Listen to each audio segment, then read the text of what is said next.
¿Qué tal a todas, a todos, a todes? Bienvenidas, bienvenidos, bienvenidas a esta sesión donde vamos a estar platicando sobre la jurisprudencia campo algodonero del Sistema Interamericano de los Derechos Humanos.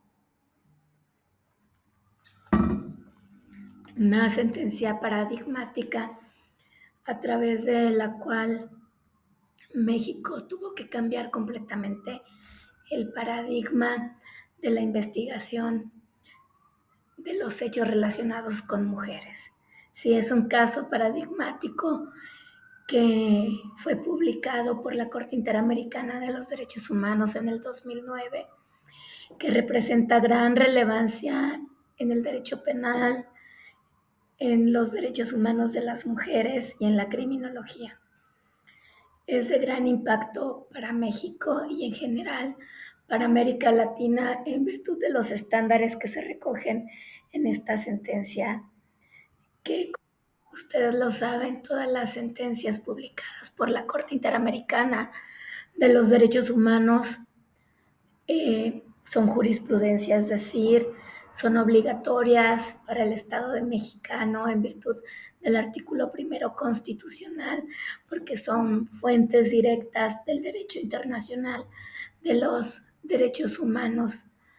Entonces, a partir de la reforma de los derechos humanos en la Constitución política de los Estados Unidos mexicanos, encontramos esta posibilidad para quienes quieren hacer litigio estratégico o un estudio relacionado con los derechos humanos, pues acudir a estas jurisprudencias y auxiliarse de su contenido.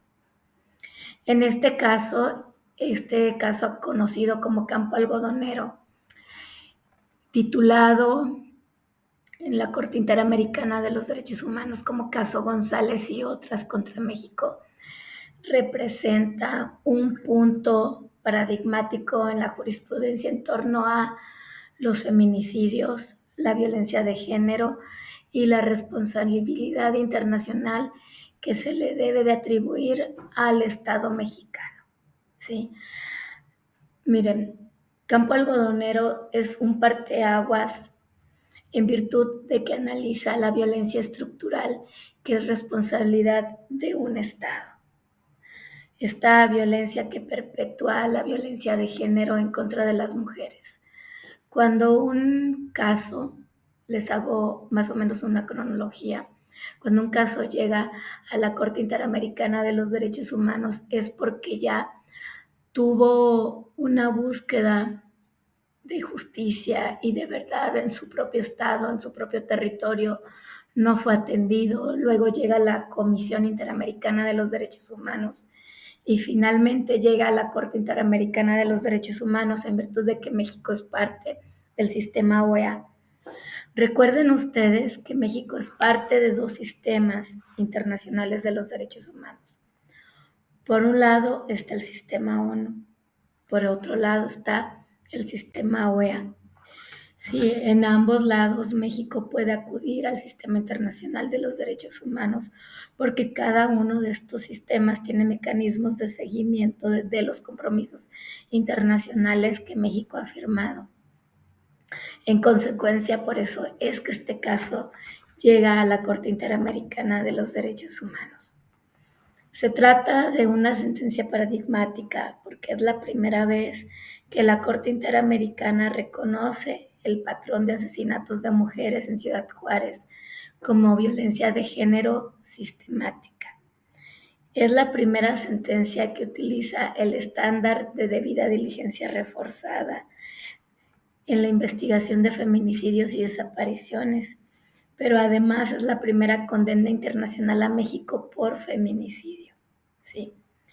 Aun cuando en el derecho penal internacional interno no existía tipificado el delito de feminicidio como tal, pues se incluyó hasta el 2012. La Corte Interamericana, a través de esta sentencia, construyó las bases conceptuales para que posteriormente estas discriminaciones y estos estereotipos de género aparecieran documentados en las investigaciones estatales también por violaciones a los derechos humanos. Vamos revisando brevemente esta línea del tiempo a través del cual la Corte Interamericana de los Derechos Humanos, a partir del campo algodonero, comienza a trabajar la violencia de género dentro de sus sentencias y cómo ha continuado desarrollándose.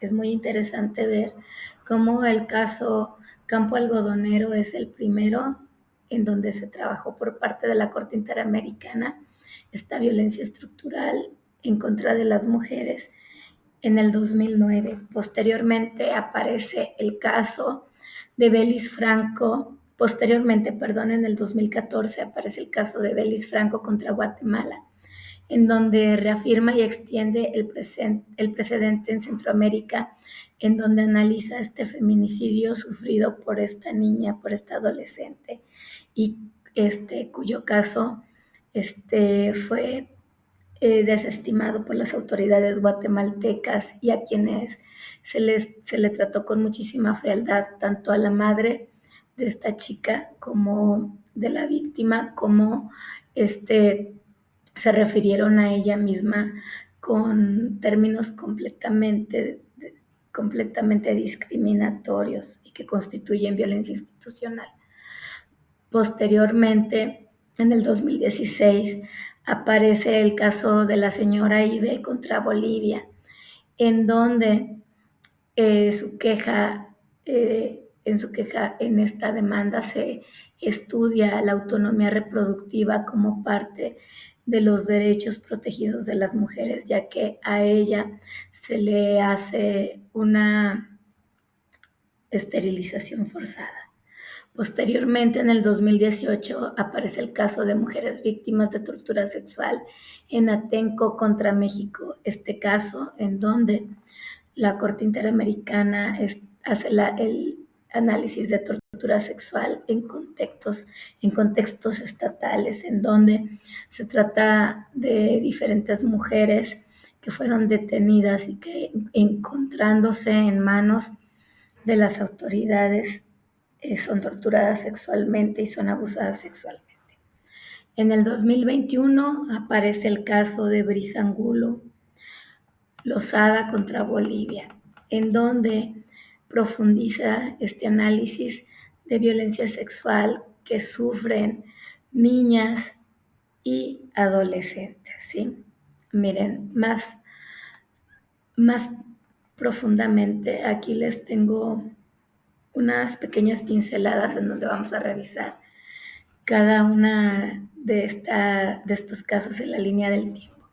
Ya les decía, pues, que en el caso del 2009, el caso González y otras, trata del caso de 3 mujeres jóvenes privadas de la vida en Ciudad Juárez, en donde los paradigmas que se estudiaron fueron alrededor de la debida diligencia reforzada, como tenía que entenderse, el reconocimiento de la violencia institucional y los estereotipos, y es el primer precedente internacional contra la violencia de género en México en materia de feminicidio. Posteriormente, en el 2014, cuando aparece el caso de Belis Franco y otros contra Guatemala, se estudia el caso de María Isabel Belis, hechos ocurridos en el 2001, donde una niña de 15 años de edad es privada de la vida mediante un feminicidio, en donde la Corte Interamericana reafirma los estándares para investigar con perspectiva de género que ya había vertido en el caso de Campo Algodonero, ¿sí? Y además amplía la responsabilidad estatal en estos contextos de impunidad, de estos patrones de violencia feminicida. En el caso del 2016, es el caso de la señora Ibe contra Bolivia. Se trata de una mujer que fue sometida a una esterilización no consentida en un hospital público, en donde el Estado insistía que contaba, pues, con la autorización del esposo, tratando a la víctima como si fuera, propiedad de como si no tuviera autonomía, como si no tuviera dignidad. Sí, es clave porque consolida la autonomía reproductiva, habla de la violencia obstétrica como una violación grave a los derechos humanos, reconoce la violencia de género en los servicios de salud y además hace un estudio interseccional en el caso. Posteriormente, durante el caso del 2018, es el caso de las mujeres víctimas de tortura sexual en Atenco contra México. Habla sobre las detenciones y tortura sexual de mujeres durante los operativos policiales ocurridos en el 2006, en donde 11 mujeres son detenidas por la policía estatal y en el transcurso del traslado, cuando iban a ser puestas a disposición de la gente del Ministerio Público, son víctimas de violencia sexual. Antes de ingresar al centro de reinserción social, en donde fueron puestas de manera directa a disposición de la autoridad estatal, ellas le refieren a los médicos de guardia y a las autoridades estatales de los abusos sexuales que les fueron perpetrados en el camino y fueron ignoradas. Es ahí cuando la Corte reconoce la tortura sexual como forma de violencia de género, como una manera de castigar a las mujeres que se encuentran en el espacio público, realizando labores independientes, realizando labores que no son propias del espacio doméstico, a donde se considera deberíamos de estar constreñidas o resignadas todas las mujeres. Es ahí cuando amplía los estándares de investigación con un enfoque de género.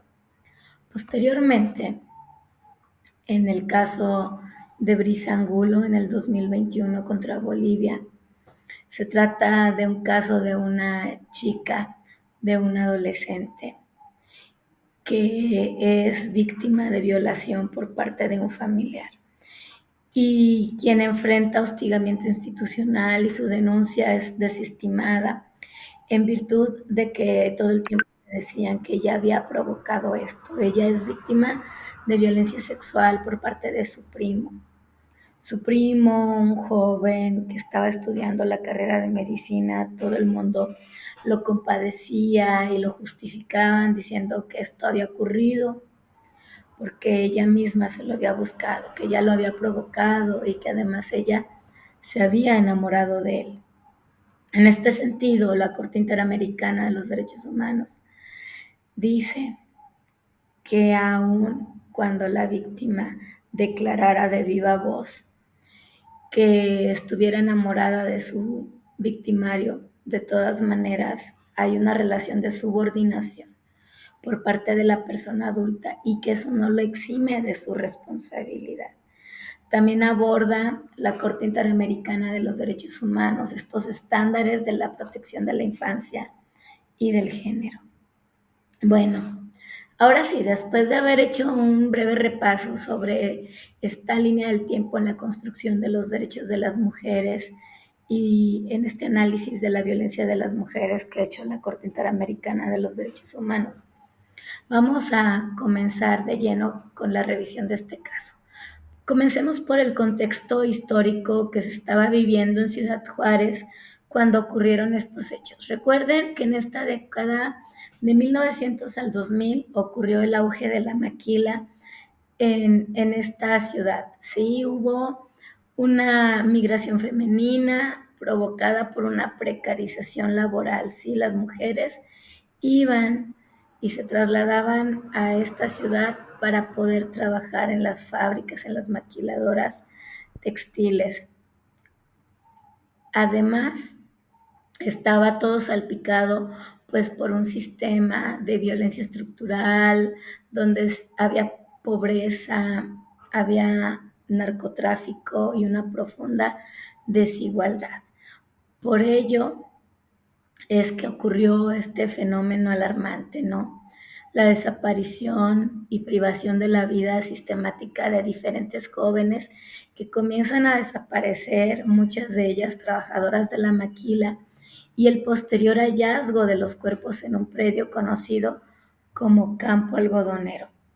¿sí? En 2001 se visibiliza la violencia feminicida en México y se evidencia